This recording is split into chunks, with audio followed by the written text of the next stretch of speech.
Ça y est, Polo il est en Équateur. J'ai passé les douanes et de sortie à la Colombie et d'entrée en Équateur. Et, je suis arrivé à Tulcán, qui est la première ville en Équateur, pour faire toutes les petites conneries qu'il faut faire en entrant dans un pays, c'est-à-dire trouver de l'argent d'abord. Ici c'est le dollar américain. Trouver une carte SIM ensuite. Ça s'est fait. Trouver à bouffer. Et puis ensuite reprendre la route. Donc là ça y est, je l'ai bien reprise. Ça fait même une quinzaine de kilomètres que j'ai repris la route.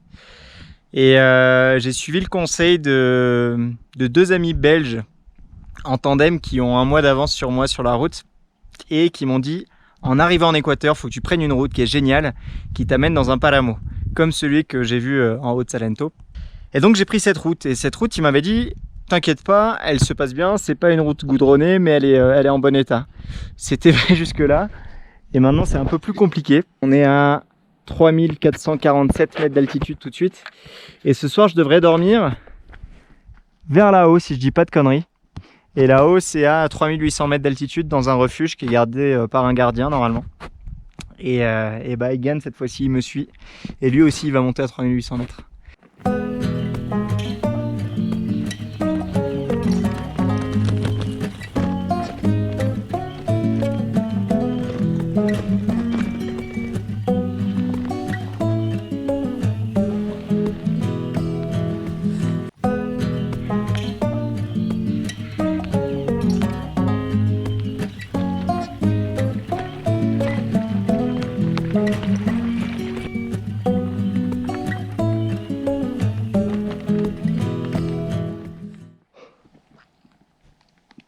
Putain, ça devient dur. Hein.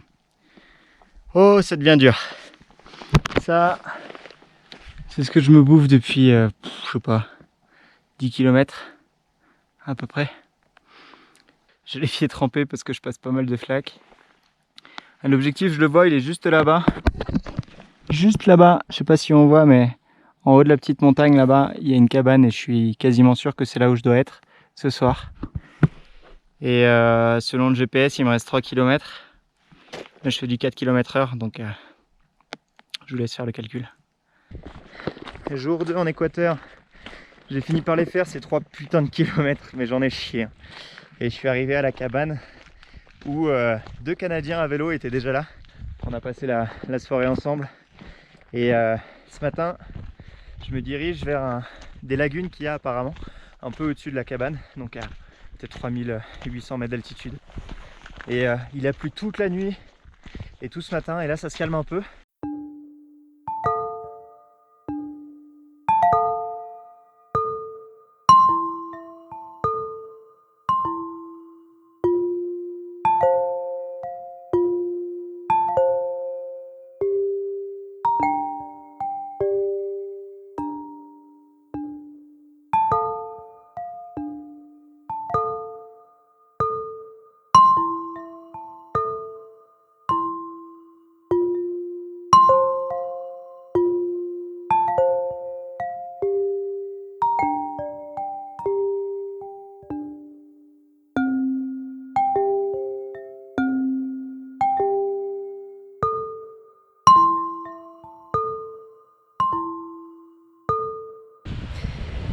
Bon, après le petit tour là-haut sur le Páramo, je suis redescendu.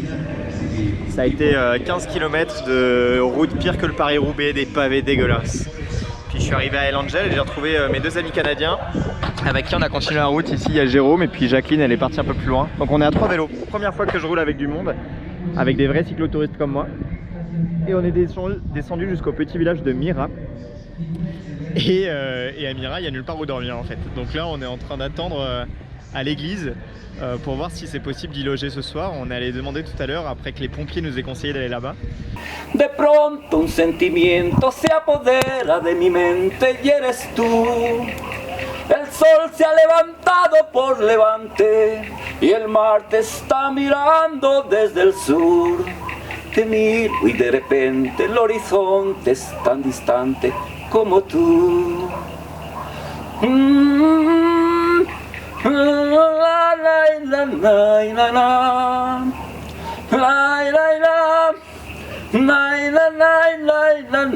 la la. He visto entre los árboles tu pelo que jugaba con el viento. corazón, ¿qué le has hecho a mi corazón? Et nous voilà à Quito, capitale de l'Équateur et première grosse ville de l'autre côté de la ligne équatoriale. Donc ça y est, je suis officiellement dans l'hémisphère sud. Bon, il s'est passé quelques jours depuis les dernières vidéos que j'ai pu faire. Avec mes deux copains canadiens, on est descendu du petit village de Mira jusqu'à Otavalo. Ça a été une grosse journée de vélo et ça a été la 8e consécutive pour moi depuis Popayan en Colombie. Et puis on a décidé de s'arrêter à Otavalo quelques jours pour se reposer. Et de mon côté, la tourista m'a encore frappé et je suis resté cloué au lit 2 jours à Otavalo, qui est un petit village très sympa, mais qui aurait été encore plus sympa sans la diarrhée. Et j'ai dû être contraint de monter dans un bus pour faire la dernière étape qui m'a amené jusqu'ici à Quito. C'était une centaine de kilomètres que j'ai pas pu faire en vélo, tout simplement parce qu'ici à Quito j'ai rendez-vous. Aujourd'hui ma petite chérie elle vient directement d'Europe pour passer les quelques prochaines semaines avec moi en Équateur et visiter le pays. Donc il fallait absolument que je sois aujourd'hui à Quito et donc j'ai pas pu me permettre de faire du vélo dans l'état de santé dans lequel j'étais. Donc malheureusement j'aurais pas passé la ligne équatorienne à vélo, mais je l'aurais fait comme un nul en bus. Et pour moi cette arrivée à Quito ça marque aussi la fin d'une première session de vélo ici en Amérique du Sud, puisque je vais poser le vélo quelques semaines et continuer le voyage avec mes petites jambes et puis surtout avec des bus. On va faire le tour du pays et notamment un projet assez chouette où on devrait passer une semaine en Amazonie à aider une association qui s'occupe de récupérer et de soigner des animaux de l'Amazonie qui ont été braconnés puis revendus sur le marché des animaux domestiques. Si on fait un petit bilan chiffré de ces premières semaines à vélo depuis la Colombie jusqu'ici à Quito, et ben en quelques chiffres ça donne presque 1900 km de vélo pour à peu près 150 km de bus, 130 heures sur la selle à pédaler, c'est quand même pas rien, réparti sur une grosse vingtaine de jours, et puis plus que 26 000 mètres de dénivelé positif. Donc pour donner une idée, ça fait plus que 5 fois le Mont Blanc, avec un vélo, mon cher Egan, qui aura fait tout le trajet bien chargé et qui représente entre 45 et 50 kg en tout, vélo plus bagages inclus. Donc ça va, le bonhomme il s'en est bien sorti, le vélo s'en est bien sorti aussi, et j'ai hâte de voir ce que les deux vont faire dans les prochains épisodes.